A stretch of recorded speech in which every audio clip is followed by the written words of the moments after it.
Irmãos, um bom dia a todos, Boker Tov, Shabbat Shalom, bem-vindos para mais um Shabbat, mais um estudo da Torá, uma porção também bastante interessante para hoje de manhã, com essa mensagem de Consolai, Consolai meu povo, esse Shabbat conhecido como Shabbat Nahamu. Mas antes de eu dar prosseguimento, gostaria só de lembrar os irmãos, acho que a maioria dos irmãos já viu aqui, no quadro, no slide, hoje à noite, então às 18h30, nós teremos o encerramento do Shabat, conhecido como Havdalah. Havdalah significa separação do sábado para o Yom Rishon, para o primeiro dia da semana. Então, já era um costume, na igreja do primeiro século, dos primeiros séculos, se reuniam, os irmãos. Nós vamos ver lá episódio no livro de Atos em que os irmãos se reuniam na separação, no encerramento do Shabat. Então, não é uma coisa nova que nós estamos fazendo, já é um costume da igreja dos primeiros séculos. Então, 18h30, daí os irmãos tragam um salgadinho, um docinho, para cada um colaborar na hora do lanche que nós vamos fazer no final, depois do partir do pão. Então seria esse o aviso. Vamos entrar na porção. Vamos fazer uma breve oração então, para o Eterno ir na nossa frente. Eterno de Israel, te rendemos graças nessa manhã de Shabat, e a tua palavra diz que nós não podemos fazer nada sem ti, portanto, esteja nos abençoando, Eterno, me abençoando. Coloca as tuas palavras na minha boca. Prepara, Senhor, também os ouvidos dos irmãos, para todos nós crescermos no entendimento que o Senhor tem para cada um de nós nesta manhã de Shabat. E todos nós precisamos de Ti, precisamos da Tua palavra, do alimento da Tua palavra, que é Espírito e que é vida. Precisamos de Ti, precisamos desse alimento em prol do nosso crescimento espiritual, em prol do Teu reino. Em nome de Yeshua nós te agradecemos. Amém. Amém. Então, os irmãos podem, quem quiser acompanhar pela Bíblia mesmo, nós estamos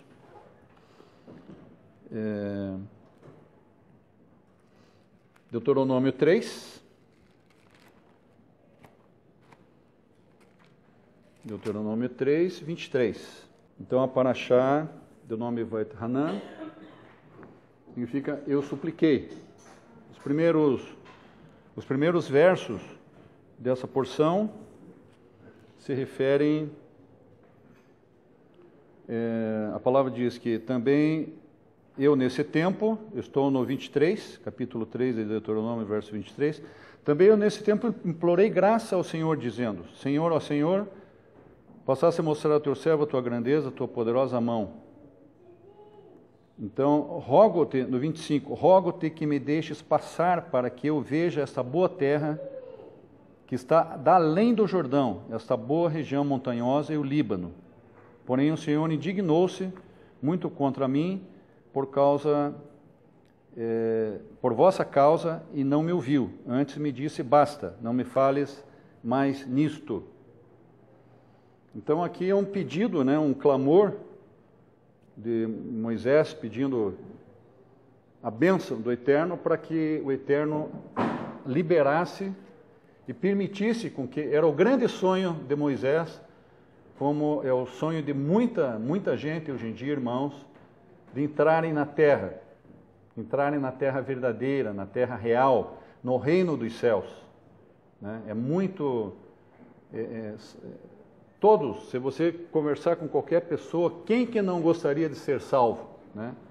Embora as pessoas erram, não entendem o processo, o mecanismo de todo esse processo, conforme as palavras de Yeshua, errais porque não conhecem a palavra nem o poder de Deus, não conhecem as Escrituras nem o poder de Deus, por isso errais. As palavras que Yeshua falou aos saduceus.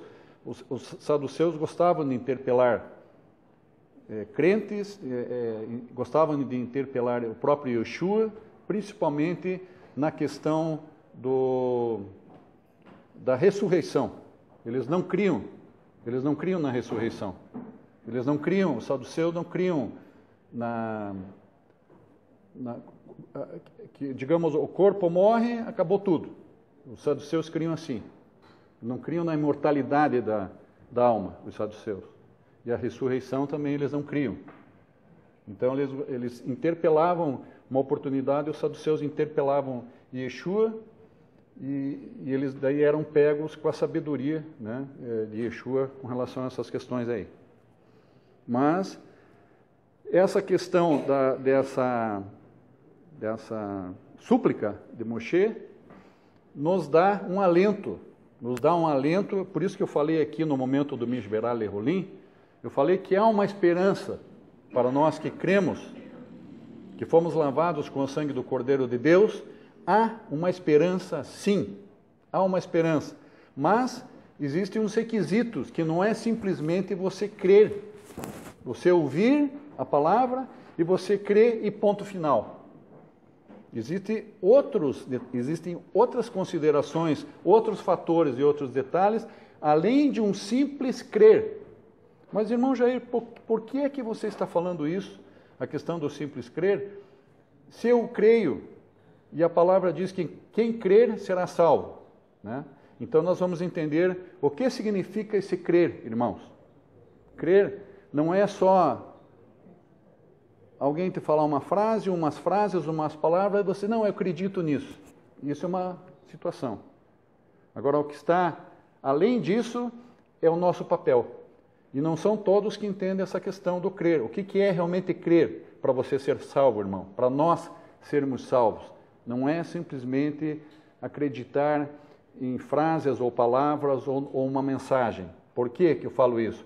Porque Satanás também crê. Ele não tem nenhuma dúvida, Satanás, da existência do Eterno e de Yeshua, ele não tem nenhuma sombra de dúvidas sobre isso. Tanto é que ele foi lá no deserto, foi interpelar, foi tentar Yeshua, para ver se ele conseguia derrubar ou fazer que Yeshua tropeçasse. Mas o Eterno não permitiu, porque era um ungido, filho do Eterno, que estava ali abençoado, ungido com toda a sabedoria que foi dada a ele pelo Eterno. Então, Satanás não foi vitorioso. E Satanás tentou e se afastou. É uma outra mensagem também para nós, que quando o Satanás vier nos tentar, aqueles que perseverarem até o fim serão salvos. Então persevere, não resista às tentações, às seduções, resista, que uma hora ele vai se afastar. Vamos lá então. Bem, acho que aqui não... Já foi falado, né? Já foi falado do Shabbat Nahamu. Só para vocês saberem que nós temos no Inário esse cântico, né? Um cântico... É o número 64 do Inário, né? Exatamente no próprio cântico, no Inário, cita as palavras Isaías, né? Capítulo 40, versos 1 e 2, capítulo 40, Isaías 40, 1 e 2, que diz as palavras: Consolai, consolai o meu povo, assim diz o Senhor, falai ao coração de Jerusalém, proclamai sobre Sião, o Senhor perdoou os pecados teus, Adonai Elohim, o teu Deus, Adonai Elohim, o teu Deus. Né? Então, essas palavras de consolo, juntando, unindo com essa mensagem aqui de Moisés, se você termina onde eu terminei, onde a leitura que eu fiz ali do começo de Deuteronômio, no versos 23, 24 e 25 e 26, você, puxa, até de primeira instância você fica triste, puxa, o Eterno não permitiu, né, a entrada de Moisés na terra de Canaã, mas permitiu que Moisés visse a terra, mas não que colocasse os pés lá na terra. Mas não é o que acontece com a gente. Embora nós sabemos que Moisés literalmente, espiritualmente entrou na terra. Qual que é a prova disso? que nós sabemos que Moisés entrou no reino, que ele faz parte, que um dia você, irmão, você, irmã, eu e vocês, nós vamos, se nós permanecermos firmes na palavra, em obediência, né? Guardando a Torá, nos resguardando, nos mantendo dentro da cerca da Torá, nós vamos adentrar, nós já fazemos parte do reino, de Deus, e um dia nós vamos nos encontrar, essa que é a grande maravilha, irmãos, nós vamos nos encontrar com Moisés, com Abraão, com Isaac, com Jacó, nós vamos poder olhar nos olhos de Yeshua, Yeshua, você permite te dar um abraço? Ninguém aqui fica parando para pensar, Yeshua, como será o rosto de Yeshua, o nariz, as orelhas, o cabelo? Nós vamos poder vê-lo face a face, irmãos. Yeshua, já pararam para pensar nisso? Maravilhoso. E Moisés, quando aparece ao lado de Yeshua com Elias, no Monte da Transfiguração, ali está o sinal, o carimbo, a prova que ele adentrou espiritualmente no reino. Ele já faz parte, e nós vamos nos encontrar com eles. Glória a Deus. Então, essa mensagem toda, na verdade, está baseada nesse Shabbat Nahamu, Shabbat da esperança, do consolo, que nós vamos ver lá no livro de Isaías, também nos primeiros versículos do capítulo 40 de Isaías, né? Que está aqui, né? São essas palavras, consolai, consolai o meu povo, né? Então, o nosso papel, vamos continuar aqui. Qual que é o nosso papel, irmãos? Qual que é a nossa função? Qual que é o nosso chamado? O que Yeshua ensinou na ordem da sequência dos fatos? O que Yeshua nos ensinou? Ele deixou claro para nós. Ide primeiro aos judeus. Ide primeiro às ovelhas perdidas da casa de Israel. Em primeiro, busque os judeus. Em segundo lugar, busque os gentios. Tente alcançar os gentios. Mas em primeiro lugar, vá em encontro aos judeus. Por isso que nós oramos aqui, todo terceiro domingo do mês, nós oramos por Jerusalém, por Israel, pela salvação dos judeus espalhados nas nações, os judeus que estão em cima dos seus barcos, e seus barcos estão à deriva, irmãos, que não tem norte, os barcos não sabem para onde ir. Às vezes o barco está sem a vela. Quando você coloca a vela no barco, você tem uma direção para o barco, o vento leva o barco numa direção, mas às vezes o barco está até sem vela e sem âncora. Ainda quando você lança a poita no fundo do mar, ainda o barco para e você ainda pode pensar, que direção que eu vou? Mas barco sem poita e sem vela, estão indo à deriva. Muitos judeus estão assim no mundo, irmãos. Mas a porção de hoje fala que o Eterno já perdoou os seus pecados. Falai ao coração de Jerusalém, bradai-lhe que já é findo, estou em Isaías 42, que já é findo o tempo da sua milícia, Isaías 42. Bradai-lhe que já é findo o tempo da sua milícia, que a sua iniquidade está perdoada e que já recebeu em dobro da mão do Senhor por todos os seus pecados. Voz do que clama no deserto, verso 3, preparai o caminho do Senhor, endireitai no ermo a vereda a nosso Deus, todo o vale será aterrado, e nivelados todos os montes e outeiros. Podem acompanhar ali. O que é tortuoso será retificado, e os lugares escabrosos aplanados. Está falando de restauração e de caminho nivelado e desimpedido. Então, o Eterno está dizendo assim para nós, irmãos, presta atenção, que toda a dureza, todo o pecado de Israel, toda a abominação, toda a idolatria, e o fato que está escrito em Romanos, no livro de Romanos, que o Eterno mesmo endureceu o coração do seu povo, do povo hebreu, e dispersou, através das diásporas, dispersou o povo hebreu para as nações, para que os gentios fossem alcançados, para que a Torá, para que a palavra, para essa Torá aqui, irmãos, chegasse dentre os gentios, chegasse nas nações. Isso aqui é uma prova viva dessa palavra, irmãos. Essa Torá, ela veio de Jerusalém, ela está escrita em hebraico, ela foi escrita não por um judeu qualquer, ela foi escrita por um homem ungido, especialista em escrita, um calígrafo.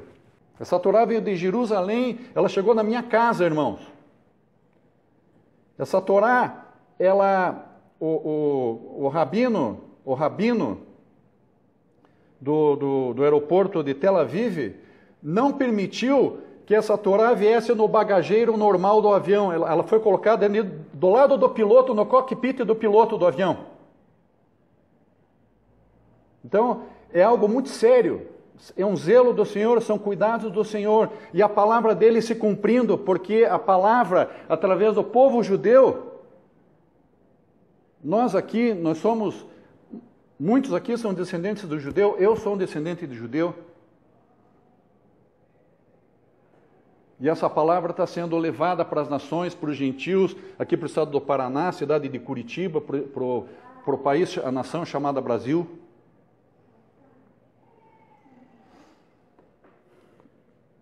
E o Senhor está prometendo aqui que, apesar de todos os pecados, de toda a falha, mas que o Senhor mesmo endureceu o coração do povo, para que os gentios fossem alcançados, e quando todos os gentios, através do povo judeu que foi disperso para as nações, fossem alcançados, que nós entendemos como plenitude dos gentios, daí, qual a frase que vem depois disso, irmão?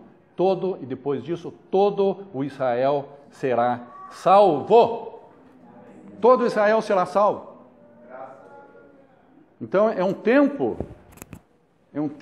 que o Senhor endureceu o coração. Então, o Senhor sabe que esse tempo, uma hora vai acabar de endurecimento no coração do povo judeu. Uma hora vai acabar. O Senhor sabe que não é para frente, para sempre, né? Então, ele está falando aqui, quando acabar esse tempo, tudo que é tortuoso será retificado. Os lugares escabrosos serão aplainados. Não haverá pedras gigantes na tua frente, espinheiros na tua frente que você não possa transpassar, mas ele vai nivelar tudo. O que era vales, o que era muito alto, ele vai nivelar para que o caminho fique livre e desimpedido, irmãos. Maravilhoso, maravilhoso. Então ele está falando de restauração e de caminhos nivelados, caminhos desimpedidos. A glória do Senhor se manifestará e toda a carne haverá, pois a boca do Senhor o disse.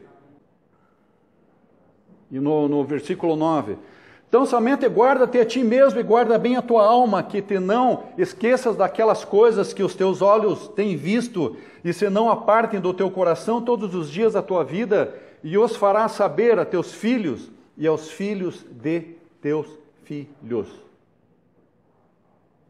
Guarda a tua alma, guarda a ti mesmo.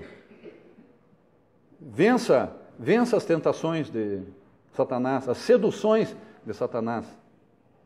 Aqui fala, a base da identidade de Israel como povo é reconectada por Moshe nessa paraxá. Ela se resume em experiência e conhecimento na vivência dos eventos do Êxodo, associados à dádiva da Torá no Monte Sinai. Então, nos chama, nessa frase aqui, nesse parágrafo, está nos chamando a atenção de experiência e conhecimento. Agora nós começamos a entender o que significa a palavra crer. Crer não é só, eu creio nisso e ponto final. Eu creio nessa fase, Jair, tá bom, um abraço, um bom dia para você. Não. É bem mais profundo, irmãos. A obediência, a ação está diretamente ligado com... Inclusive, nós podemos fazer um paralelo do que estou falando agora com oração. Oração é orar mais ação. Orar mais ação. Se você só orar, Você tem que fazer alguma coisa. Você tem que correr atrás. Você tem que dar o passo de fé, né? Então, como iremos ensinar nossos filhos e a futura geração algo que não vivenciamos em nosso dia a dia? Então já começa a se fazer uma conexão aí do vivenciar, do experienciar com o crer. Se o conhecimento for apenas vinculado ao intelecto, o mesmo se torna vulnerável e sem raízes. Se você se firmar só no conhecimento, você, sem querer, você vai chegar no entendimento, de uma linguagem popular, que a letra mata. Você vai ficar só na letra, irmão. Mas o que agrada ao Eterno é quando nós praticamos a fé.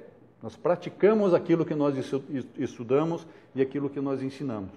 Quando nós praticamos e vivenciamos no nosso dia a dia, aquela ideia antiga, né? Quando eu ia na igreja católica lá e eu chegava no domingo, batia o cartão para entrar, batia o cartão para sair.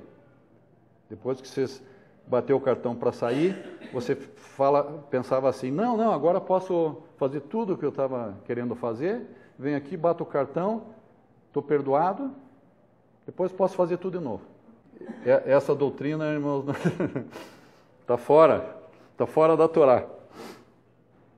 Vamos lá. O intelecto é um receptáculo muito fraco. A nossa mente é muito frágil para reter o conhecimento. Então, o conhecimento, nós vamos adquirir o conhecimento baseado em experiências, baseado no dia a dia, na prática do entendimento do intelecto, na prática do dia a dia. Então, coloque-o no invólucro da experiência e o mesmo não será abalado. Se você unir o teu conhecimento com a experiência, daí você começa a agradar a Deus e andar nos caminhos do Senhor. É isso que Yeshua tentou mostrar aos fariseus e aos saduceus, mas os saduceus não retinham. Os fariseus retinham bastante coisa do que Yeshua ensinava, embora eles também não tinham alcance para entender por causa da questão do novo nascimento. Faltava aos fariseus o novo nascimento, né? Mas muita coisa eles alcançavam já pelo intelecto, os fariseus. Os saduceus já eram mais duros, eram mais fechados, porque eles não criam em ressurreição, eles não criam na novidade de vida, essas coisas todas, eles não tinham conversa. Continuidade da alma, né?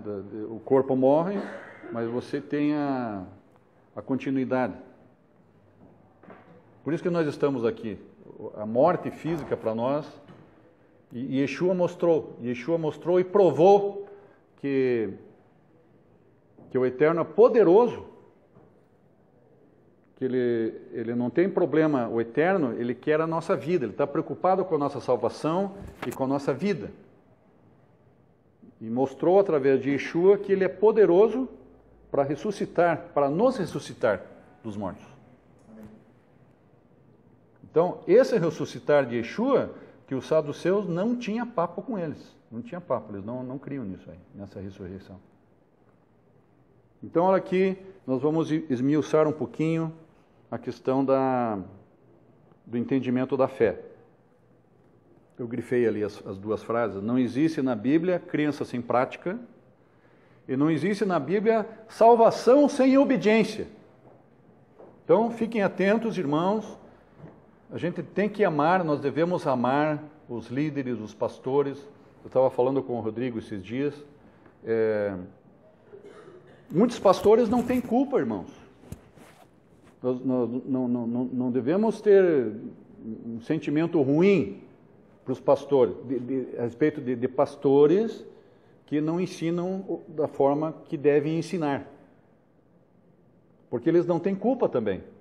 O ensinamento que eles receberam, nós temos que tentar conversar com eles com amor, tentar compreendê-los, orar para que o Senhor restaure o entendimento deles, transforme a mente deles, né?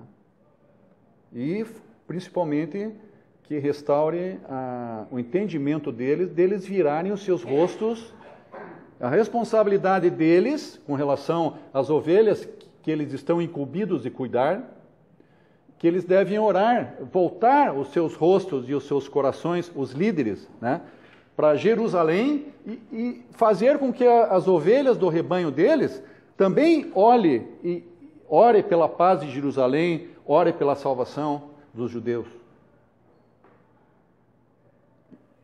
Mas aplica-se também para eles a questão do errais, né, porque não conhecem as Escrituras nem o poder de Deus. Né? Então, aqui, entendendo um pouquinho a questão da fé, do crer, né, que eu estava falando no começo para vocês. Está ali escrito em hebraico, emuná, que significa fé. E essa palavra emuná, o hebraico, ele é rico em explicativas por causa das raízes das palavras. Né? Geralmente, quando você fala frases ou algumas palavras, tem uma raiz por detrás daquela palavra que te dá a origem do entendimento, quer dizer, o entendimento original de como nasceu aquela palavra. Isso é muito importante na questão do hebraico. Então, a fé, que chama-se emuná, vem de leamin.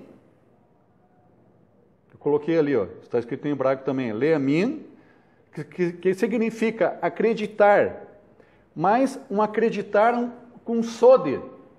O que é acreditar com sode? O acreditar com revelação. Qual que é a revelação do acreditar que a Torá prega e ensina? É acreditar sendo fiel e obedecendo. É exatamente o que Yeshua fez.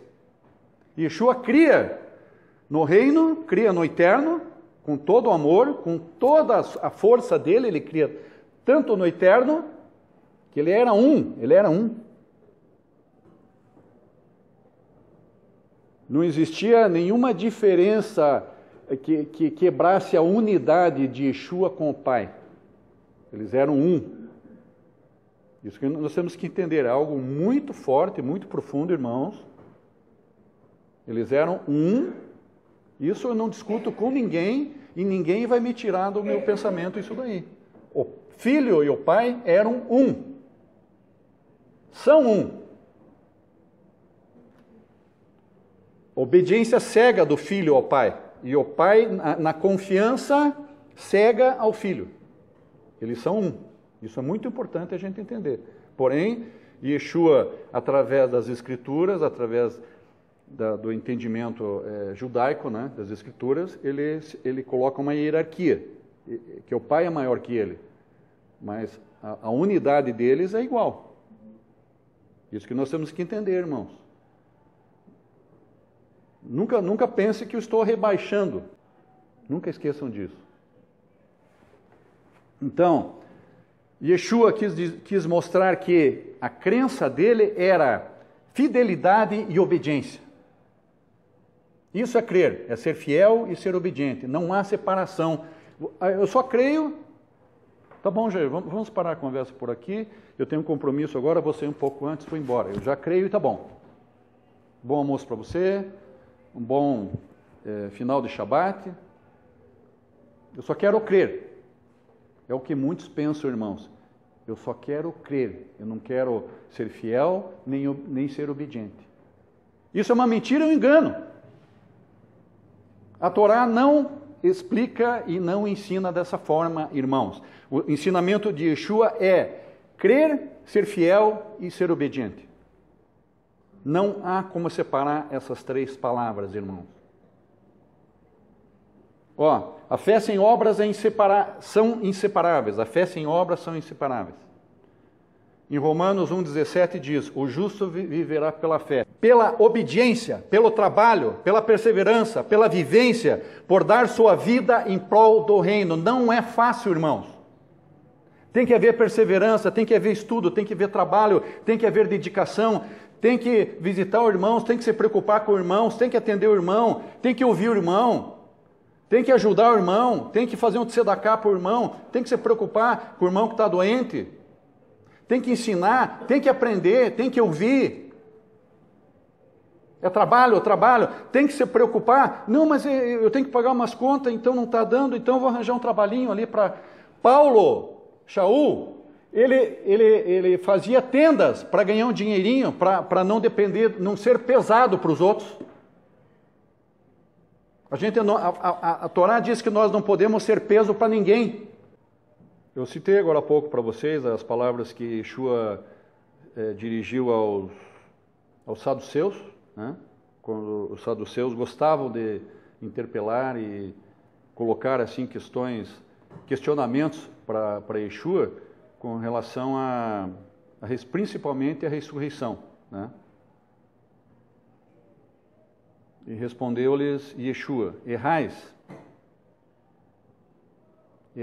não conhecendo as Escrituras nem o poder de Deus. Isso está em Mateus 22, 29.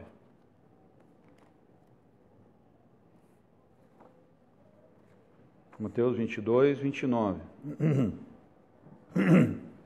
Vou ler bem rapidinho aqui para vocês, irmãos, quem quiser acompanhar. Eu estou em Mateus 22, 23. Naquele dia, aproximaram-se de Yeshua alguns saduceus que dizem não haver ressurreição. Olha aí, ó. Ele perguntaram a Yeshua: Rabi, Moshe disse, se alguém morrer não tendo filhos, seu irmão casará com a viúva e suscitará descendência ao falecido. Ora, havia entre nós 7 irmãos. O primeiro, tendo casado, morreu e não tendo descendência, deixou sua mulher a seu irmão.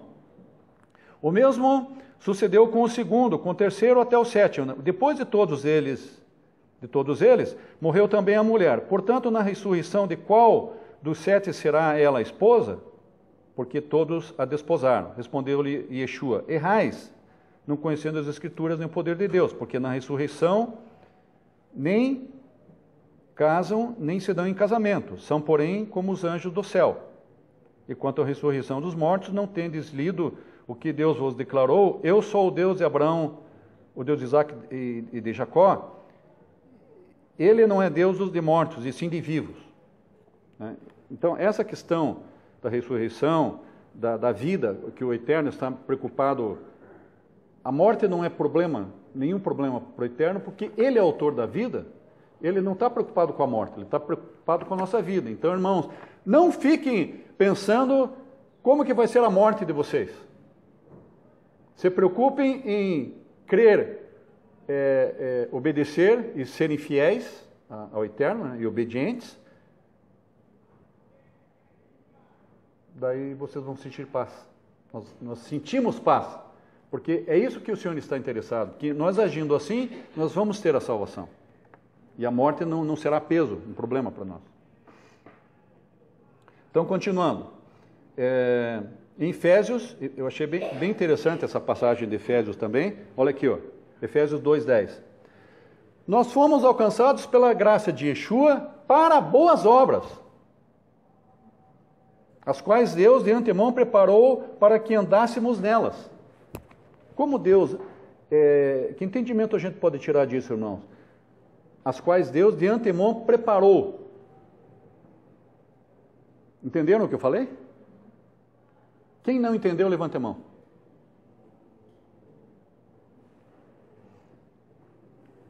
O fato de eu estar aqui, no lugar que eu estou, irmãos, não pensem, eu estou falando para todos vocês agora, não pensem que vocês vão ficar onde vocês estão para sempre. Tinha uma época que eu ficava ouvindo, ficava na cadeira, ouvindo, recebendo, né?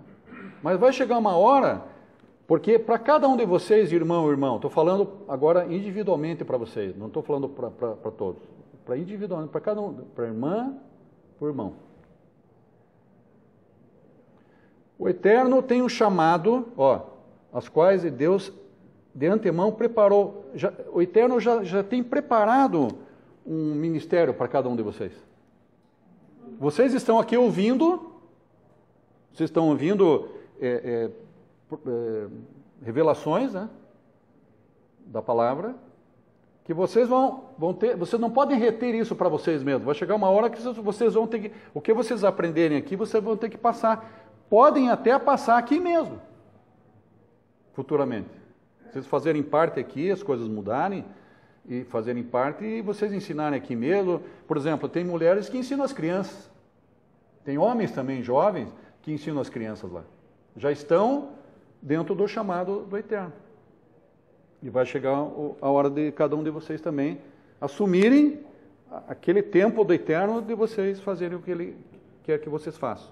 Ó, são experiências associadas ao conhecimento que criam raízes em nosso saber e solidificam em nossa alma convicções imutáveis que nos conduzirão pelo resto das nossas vidas. Então, esse resto das nossas vidas, o que vocês estão ouvindo aqui, essas preciosidades aqui das Escrituras, como aconteceu comigo, chegou uma hora, meu servo Jair, agora é a hora de você passar. A fé sem experiência, vivência, não passa de um dogma religioso. Temos que tomar muito cuidado com essa questão aí. Isso está em Tiago 2, 18 a 26, nos dá exatamente esse entendimento aqui, o resumo de Tiago 2, 18 a 26. São essas mesmas experiências que também nos dão autoridade para ensinar, instruir, demonstrar e corrigir. Seu Eterno, em 2013, disse: Jair, sai aqui da empresa que você trabalhou 32 anos, sai agora, eu quero que você saia. Se eu tivesse lá até hoje e continuasse dizendo não para o Eterno, talvez eu não estivesse aqui agora, irmãos. Talvez o Senhor não tivesse me mostrado coisas que Ele me mostrou, tem me mostrado, por causa que eu não estava obedecendo. Eu cria, mas não estava obedecendo Ele. Daí quando você obedece, Ele honra você. Se você não obedece, Ele segura aquilo que Ele tinha para te dar. Ele retém aquilo. E você paga um preço. Você vai patinando e não sai do lugar. Então, eu decidi obedecer o que Ele... Irmãos, vocês acham que é fácil sair de um trabalho que eu tinha 32 anos e que, quando eu fui falar com o diretor, com os diretores da empresa, eles disseram assim para mim: Jair, nós não queremos que você saia. Você é importante para nós. Você carregou durante muitos anos aqui, você carregou essa empresa nas costas. Nós não queremos que você saia. Daí você balança assim, ó. Daí eu disse: mas Daniel, são judeus. Os donos da empresa são judeus. Samuel e Daniel Leiner. Parecido com Lerner, né? Jaime Lerner. Eu disse: Daniel, mas está me pedindo? Prefiro obedecer do que sacrificar. Não é fácil, irmãos. São essas mesmas experiências que também nos dão autoridade para ensinar, instruir, demonstrar e corrigir. Mas daí, quando eu estou falando aqui na frente, irmãos, eu sinto que estou falando com a autoridade do Eterno. Não estou falando por mim mesmo. Eu sei que o Eterno está comigo aqui. O Espírito do Senhor está comigo. Eu sinto isso e vocês sentem também.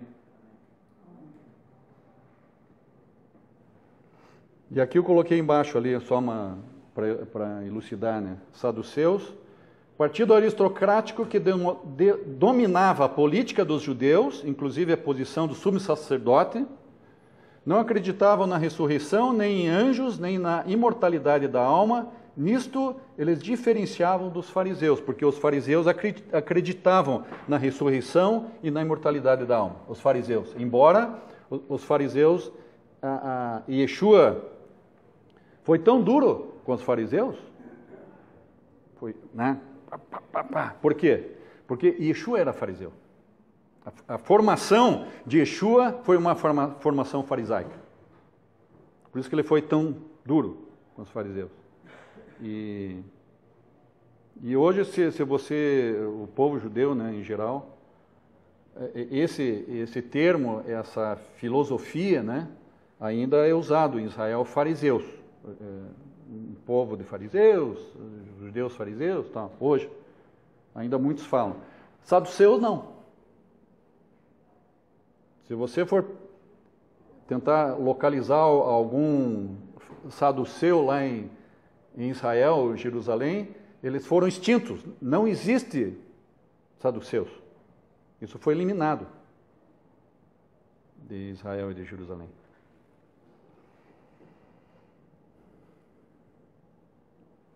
Isso aqui é uma questão importante também, detalhes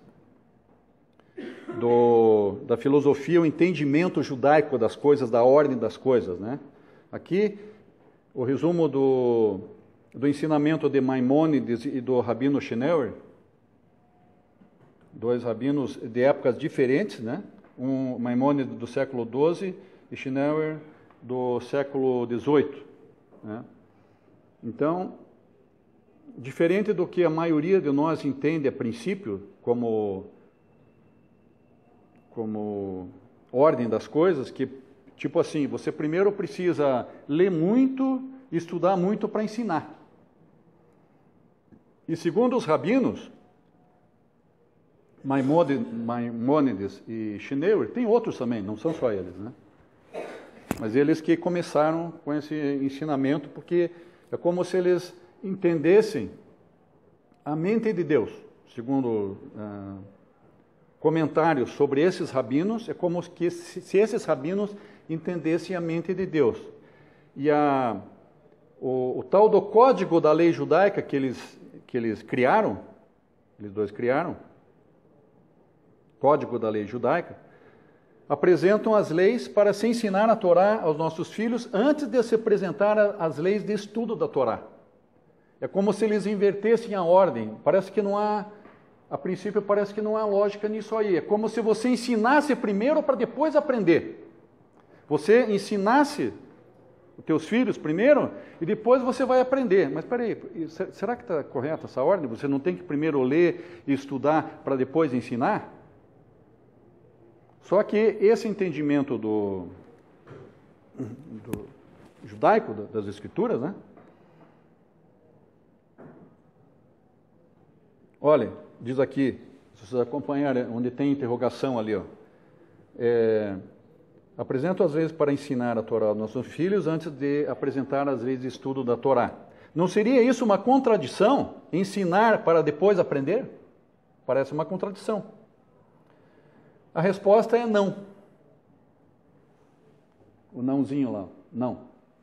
Os rabinos entenderam a mente de Deus. As leis de ensino da Torá para os nossos filhos são apresentadas primeiro, pois o desejo do Eterno foi que o homem absorvesse a Torá, tendo-a escrita na mente e no coração. Aquele que tem a palavra de Deus em sua boca, em suas mãos, em sua fronte e em seu coração, tem a sua natureza alterada pelo poder da palavra do Eterno. Isso é muito mais importante do que eu apenas saber e ensinar. Eles não iam ter essa revelação, esse entendimento, se eles não passassem pelo novo nascimento. Porque ele está dizendo, em outras palavras, ele está dizendo o quê? Irmão, cada um de vocês, irmãs e irmãos, no momento que vocês nasceram de novo, vocês foram lavados pelo sangue do Cordeiro, vocês são nova criatura, foram batizados. Nós temos autoridade, porque daí a Torá está nos nossos corações. Nós temos autoridade para também evangelizar, para transformar vidas, para levar a mensagem de Yeshua. É isso que eles estão dizendo, irmãos, que eu achei tremendo, por isso que eu coloquei aqui. Eu creio dessa forma, pode ser até que esteja enganado. É um parecer meu, um parecer do Jair, não vamos misturar as coisas, né? Vamos separar bem isso aqui. Então eu creio que eles tiveram... O Rabino Shulam falou, o Rabino Shulam conhece outros rabinos, já com idade avançada, que nasceram de novo e que são crentes em Yeshua. Tem um grupo em Jerusalém, tem um grupo, uma comunidade.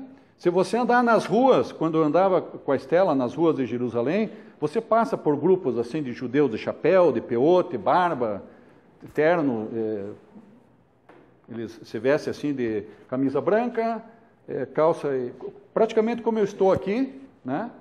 E chapéu preto e barba e peote. E tem um grupo assim que você passa por eles nas ruas, você pensa, não, esse grupo frequenta alguma sinagoga aí. De chapéu, barba, paletó preto, calça preta. São todos crentes. É um grupo uma sinagoga messiânica, judaico-messiânica. Isso em Israel, em Jerusalém. O Shulam falou para mim. Acho que o Pedro sabe disso também, né? Então, essa mensagem eu achei tremenda, por isso que eu coloquei aqui, porque se você tem Yeshua no coração, você vai com aquele amor. Você pode não conhecer muito, mas você vai com aquele amor e as poucas palavras que você conhece, mas você conhece, né? Você acaba tendo sede pela palavra, aquele amor de novos convertidos, né? Aquela paixão assim, e você vai às pessoas. E o que você está fazendo quando você alcança uma pessoa? Você está levando a Torá para a pessoa, está levando Yeshua, que é a Torá, o verbo que você fez carne para as pessoas. Vamos acelerar um pouquinho aqui. Restauração do indivíduo. Esse detalhe, eu fiz questão de colocar esses slides, irmãos, por causa da doutrina, uma doutrina aí do ter. Né? Vamos fazer aqui uma campanha do ter. Uma campanha para bênçãos do ter. Bênçãos da prosperidade.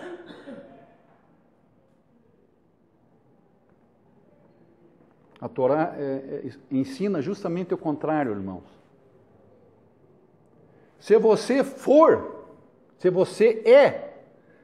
é genuinamente um filho do Eterno, um discípulo de Yeshua, que segue, estuda a palavra e pratica a palavra, você vai ter, não vai faltar nada para você. Você não tem que se preocupar. Claro, fazendo a tua parte, trabalhando, se for necessário, construindo tendas, como fazia o apóstolo Paulo, se for necessário, né? Mas trabalhando em prol do reino, ajudando, praticando a tzedakah, visitando irmãos, acolhendo, se preocupando, não vai faltar nada para você, irmãos. Então, primeiro é restauração do ser, inverter, não você ter para você ser, o que pregam muito por aí, né? Campanha da prosperidade, campanha da prosperidade. Peraí, que é isso? Que doutrina é essa? Ser para ter e não ter para ser. Ser, se você preocupar em ser. Dessa forma, podemos passar a experiência com conhecimento, poder com saber e ser o ter fundidos em um único caráter. O ser e o ter fundidos em um único caráter. Ser e ter. Primeiro ser, em segundo ter. A missão de Yeshua seria também internalizar no homem os princípios do Eterno manifestos em sua Torá. E se a Torá permanecer escrita em pedras, vai ficar só na letra. E a letra mata, mas o Espírito vivifica. Ela se torna ineficaz para mudar a vida do homem. Jeremias 31, 31. O que diz em Jeremias 31? Que haveria dias em que o Senhor iria... Quem achar para nós aí? Jeremias 31, 31, pode ler.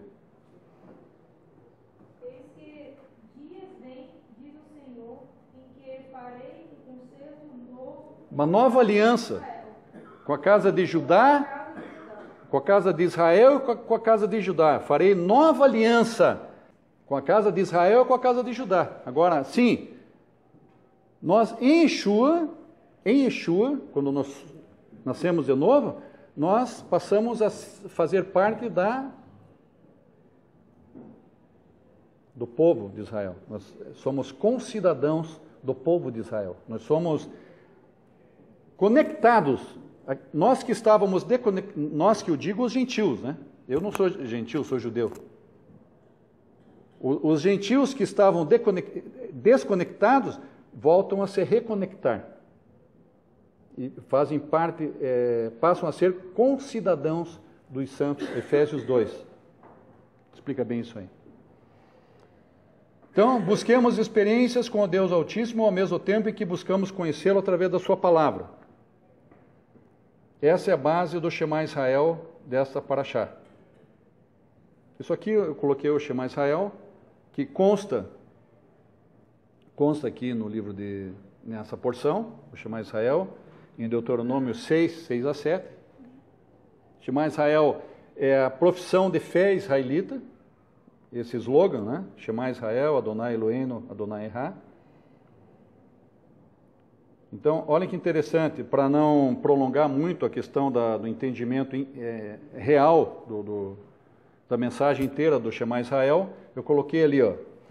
Vehayu hadevarim haele asher anohi metzaveha rayon al levaveha. Que significa, eu grifei ali, metzaveha. E serão as palavras essas que eu faço ter constituído hoje sobre o teu coração. O que é faço ter... E serão as palavras essas que eu faço ter constituído. O que é fazer constituído, irmãos? É quando você quando você é feito filho de Deus. João 1, 12. Aqueles que o crerem serão feitos filhos de Deus. Faça-os ter constituído hoje sobre o teu coração. A Torá no nosso coração. Então, primeiro cita a Torá no coração, embaixo ali, ó. Circuncidado em Yeshua. Depois tu as inculcarás a teus filhos e delas falarás. Então aqui fecha o entendimento dos rabinos, do Schneuer e do Maimônides. Aqui, ó. Primeiro cita a Torá no coração, que é como eles entenderam. Mas para eles entenderem é porque eles tinham ciência, eles viveram o novo nascimento. Senão eles não iam entender dessa forma, irmãos. Duas coisas que chamam a atenção aqui, bem rapidinho. Essa parábola dos dois filhos e a parábola dos lavradores maus de Mateus 21, 28 e 32. A parábola dos dois filhos é um exemplo que eu dou na palavra com relação a crer e a obedecer. Aqui está bem claro nessa parábola dos dois filhos. Ó, presta atenção.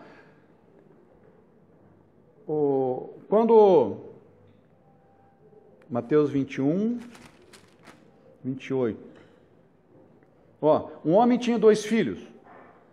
Chegando ao seu primeiro, disse: Filho, vai hoje trabalhar na vinha. Então, eu vou sair agora do que está escrito aqui, vou voltar aqui para o slide. Isso é o que o pai pediu para eles fazerem. O primeiro filho, embora disse sim ao pai, não obedeceu. O primeiro filho disse sim, sim, pai. Tudo bem, pode ficar tranquilo. Fez um discurso legal lá, o pai ficou alegrinho com ele. Nossa, que legal que o filho está me obedecendo, né? Daí, chegou na hora dele realmente ir lá para a vinha, para o trabalho, ele não foi, desobedeceu. Então, ele creu, ele ouviu o que o pai falou, ele ouviu, nossa, o pai me pediu uma coisa.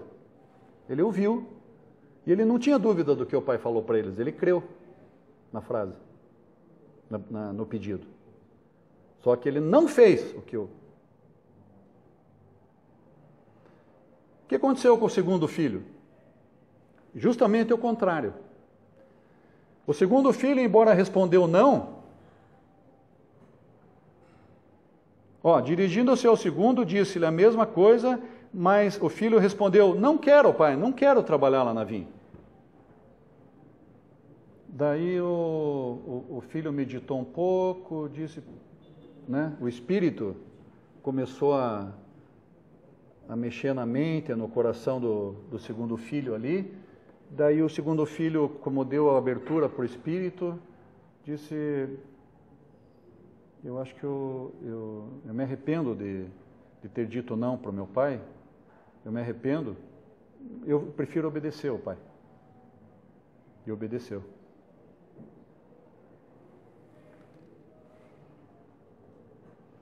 Daí, sabe o que Yeshua falou? Em verdade vos digo que publicanos e meretrizes vos precedem no reino de Deus. Irmãos, para a gente não julgar ninguém. Às vezes a gente está andando na rua e a gente se acha, né? Acha o cara ou a mulher. E conheço. Nossa, não, mas aquele estudo do Jair foi muito bom.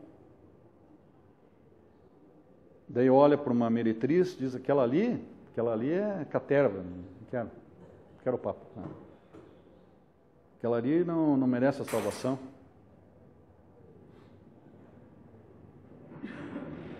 Yeshua está dizendo que,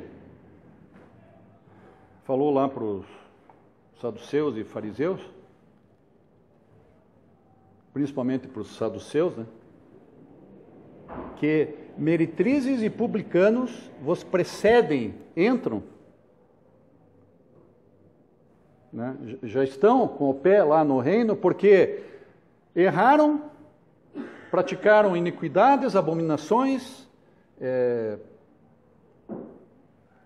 sexo livre, né? Sexo livre, etc. Vendiam o corpo por causa de sexo, por causa de dinheiro, vendiam a alma e o corpo, porém se arrependeram e largaram aquilo, e o Eterno: sejam bem-vindos no meu reino. Então, para a gente sempre ficar atento, porque às vezes a coisa é bem mais séria, né? E a palavra dos lavradores maus, parábola dos lavradores maus, que esse homem tinha plantado uma vinha, arrendou uns lavradores, depois se ausentou do seu país.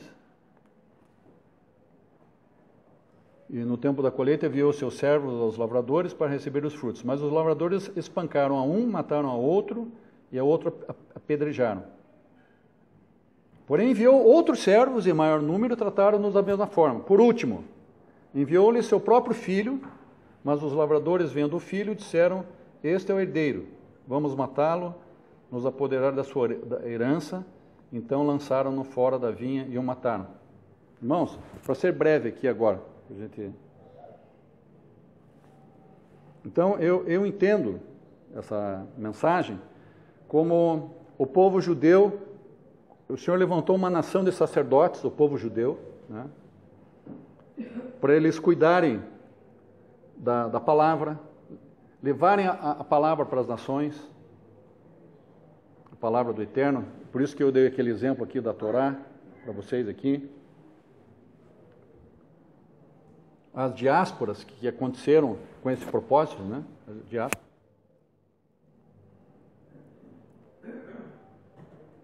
E esses lavradores maus, se nós observarmos a teologia normativa cristã, o que diz a teologia normativa cristã, irmãos? Que o Eterno vai tirar de Israel, porque Israel perseguiu e matou Yeshua, e vai dar à igreja gentílica a um povo que dará os devidos frutos. É uma interpretação errada. Mas foi o que aconteceu a partir do terceiro e quarto século. Foi o que aconteceu quando, né, foi estabelecido o cristianismo, entre aspas, né, foi estabelecido. E o cristianismo aboliu as riquezas do judaísmo, as boas tradições, o Shabat, as festas, a própria Torá, né? O cristianismo aboliu essas coisas. E então é uma interpretação errada, mas isso de fato aconteceu. Então, a princípio, que parecia uma ideia boa, parecia que eram lavradores que iriam cultivar bem a terra, não. Esses lavradores, aqui fala que quando o pai, ali o dono da casa, se ausentou do seu país, né, os lavradores espancaram os servos que eram enviados, mataram outro e o outro apedrejaram. Depois mandou mais servos, fizeram a mesma coisa. Então, como que o povo judeu tem sido tratado desde os primórdios, né?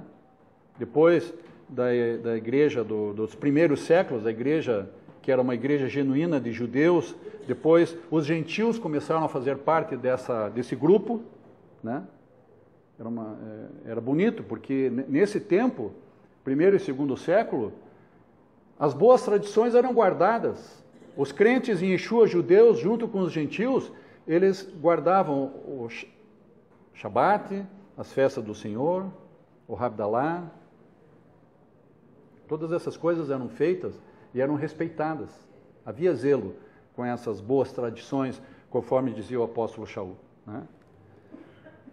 Mas, como os judeus foram recebidos, irmãos? Como eles foram tratados por aqueles que se diziam que eram bons lavradores da terra? Eles eram colocados na periferia, eles eram expulsos. Aqueles que se diziam que criam em Yeshua eram expulsos também, eram maltratados.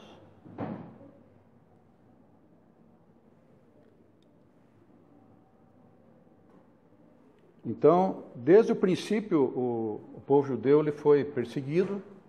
Por que houveram os pogroms na Rússia? Por que houveram a Inquisição, o Holocausto? Aonde eles iam, eles não eram bem-vindos, o povo. Não eram bem recebidos. Mas o papel deles era um papel muitíssimo importante. Isso a partir do quarto século para frente começou a haver daí essas perseguições, essas coisas todas. Então, para confirmar, os lavradores espancaram a um, mataram o outro e o outro apedrejaram. Até que no final do processo, esse dono da casa envia Yeshua, seu próprio filho, né? Mas os lavradores, vendo o filho, disseram: este é o herdeiro, vamos matá-lo e nos apoderar da sua herança. Então lançaram-no fora da vinha e o mataram. O que significa lançarem Yeshua fora da vinha? Yeshua foi morto fora dos muros de Jerusalém, no local chamado Gólgota, fora dos muros da cidade. Então, essa mensagem, irmãos, que vocês tomem posse dessa palavra, do entendimento do ser, do ter e do entendimento da fé. Fé, fidelidade e obediência. Amém?